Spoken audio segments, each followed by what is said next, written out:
Lived all my life in Grand Rapids. A short time, my husband and I lived in North Carolina when he was in the Marines. I interned at a district attorney's office in North Carolina. Went through law school and knew that I wanted to be a prosecutor. When I got here, I was asked by now former Judge Mike Christensen to help him in a child abuse case. We went to the autopsy and looked at the slides, and the little girl, 2-year-old girl up there, looked just like my daughter.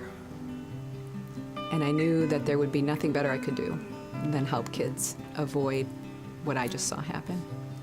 And after that, they asked me if I wanted to do these cases, and I said absolutely, and I haven't stopped since.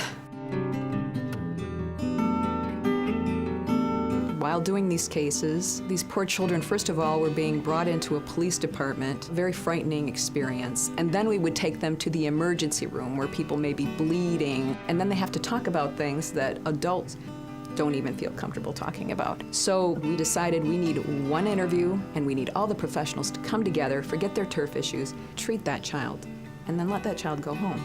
It was really pioneering for all of the United States at the time we did that. It's still to this day amazing.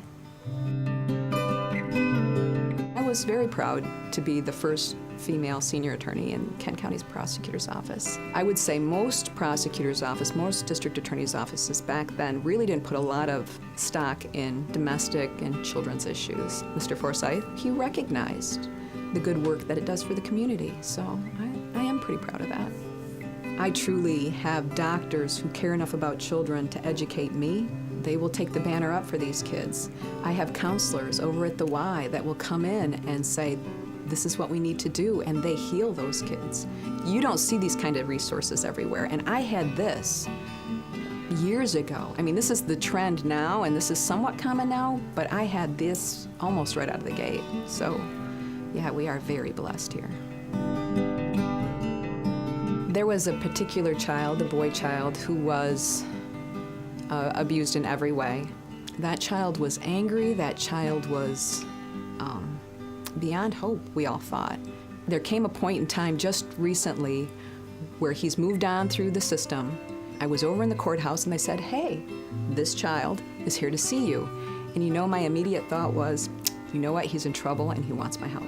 And when I got there, he had a wooden cross that he had made in shop and a pen, and he said, these are the things I made in shop. I'm getting straight A's. I'm going to be going to college, and I just wanted to present this to you as a thanks. It's little things like that that I could go on another 25 years.